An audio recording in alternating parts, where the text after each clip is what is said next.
Welcome to One Word a Day. I'm Sophia, piloting into the universe of Chinese. Welcome to March as well. And this month, we're going to start a new phase in human development, Neolithic.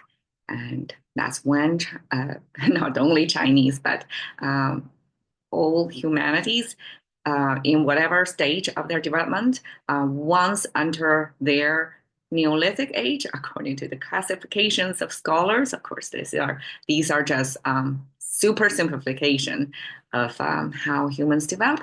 That they settle, they start farming, so they don't move around, chase food anymore. Instead, they grow food around them and stay in one place. So that's a further adaptation uh, to the environment, or rather to change the environment a little bit to adapt to them. All right. So Li is today's first character. And you can see the top is the pronunciation Li. The tone here for the fourth tone in Chinese. Then we have the simplified Chinese, traditional Chinese. In this case, it's already super simple character. So just looking the same. And this at the bottom is the about 2,000 years ago, Xu Chen summarized a dictionary of Chinese, and that's the quote unquote script form of Chinese. So there are different ways of writing Chinese, different styles through different eras of this language development. So this script is one common one used during Xu Chen this 2,000 years ago time. So that's what we see.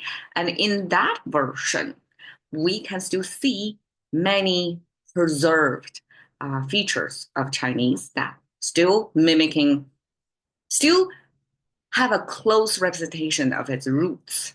That's where how people conceptualize this concept versus today. Like this is a little bit more abstract. It's hard to tell really. But if you look at this, you can almost imagine something out of it. What saying that is, it could be a rake or a plow, um, metal things that with sharp edges and multitudes of them that you can plow through the earth to loosen up the soil for farming. Not that I know about farming much, but this was one of the, I guess, most useful tools once you start your colony somewhere, right? And that this top thing is the handle. And I guess at the beginning, we use human muscles, and eventually we use animal muscles, domestic animals, like uh, ox, I guess, are the main. I'm not sure if horses were used for that, but ox for sure. To replace human labor. So I guess uh, early on, humans figure out how to upgrade ourselves by replacing our most labor-intensive thing with other ways. Okay, so that instead of saying this character from this farming tool that requires a lot of input of muscle power, um, we indirectly kind of logically deduce is the power exert on it or the strength exert on it. Because in English, power and strength have different connotations. And in this case, it's more about muscle, contraction, extension kind of output, that our output on the world. And so that's more about strength. Okay, a few expressions. 力拔山兮气盖世. 力拔山兮. This xi is a sound pause. As you can see here, we have this separation. That means you have one meaning group, and then you add this pause word just to complete the airflow, and then you restart. So instead of using punctuation like comma here, equivalent, we use a character to show there's a pause in there. So basically, we're saying the strength is enough to pull the mountain out of to dislocate the mountain. Okay, this is of course an exaggeration, but that shows how much physical force this person, the author, the person can exert onto the environment. And 力盖世, his air, I mean, I'm assuming it's he. I'm not assuming, I know it's a he. 气盖世, the air can cover the whole world. Okay, who can actually claim that? This is an ancient general who is a prodigy, military prodigy, and who trained up his force to be the strongest man. I mean, in his known world, nobody is stronger than him physically, but also he eventually grew himself to have this military um, strategy maneuver thing so that he kept a winning streak of 70 plus. And that in ancient world is unheard of. In I guess, whatever contemporary equivalent of opposing adversary forces. We have the whole sports gambling thing industry developed based on the unpredictability or uncertainty of between athletes who in this particular game are going to win, kind of thing, right? So imagine that onto the military maneuver, which, in my view, is probably even more unpredictable because you not only deal with individual athlete or individual warriors, but you deal with armies, so many people fighting against, and all the other complicated factors affecting the result, the outcome of winning. It's even beyond the human. You have to check the weather as well and the geography, all that that we actually talked a little bit about 2 years ago, talking about 36 stratagem summarized by Chinese um, or war philosopher Sun Tzu, that there are so much considerations go into preparing and eventually successfully maneuvering to win each war.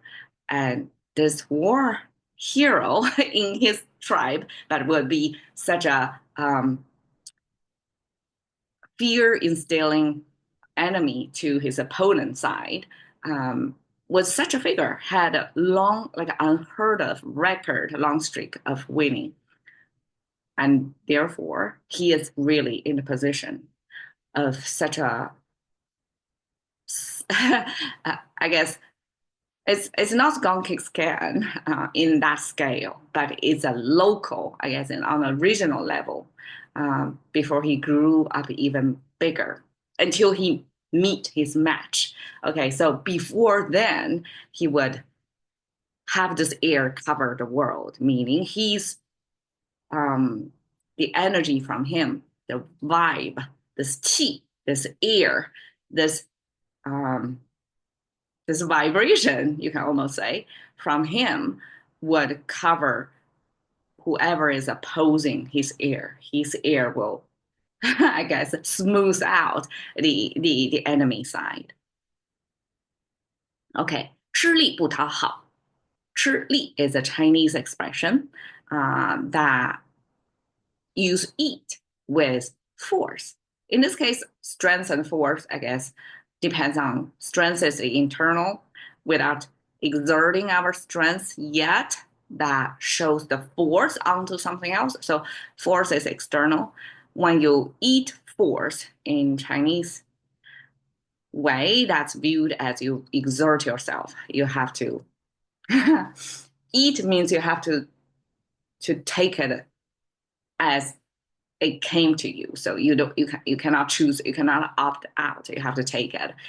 Kind of like in English, eat it as well, right? So you may not be happy about it, but you eat it, tolerate it, so to speak. So you tolerate this force, meaning the force either the stressors from out coming to you, or you're exerting a lot of energy and strength to create output of this force onto something your endeavor, so to speak, you try to do. So 吃力 means you heavy lifting, really try very hard.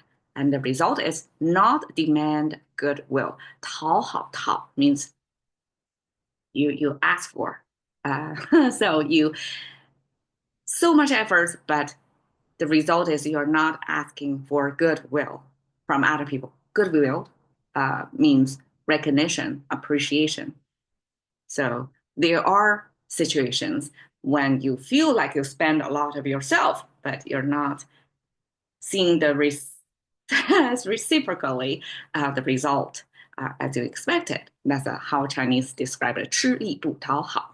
借力打力 is a Chinese martial art, I guess philosophy or ideal that you preserve your own energy, that you're not exerting your own force onto your enemy. Instead, you're borrowing your enemy's force and fight that force with his own force. Isn't that smart? I don't know how to do that. There may gotta be, I guess, well educated and practice to pull it off. But that's the idea, not ideal, but one of the ways that you can actually win.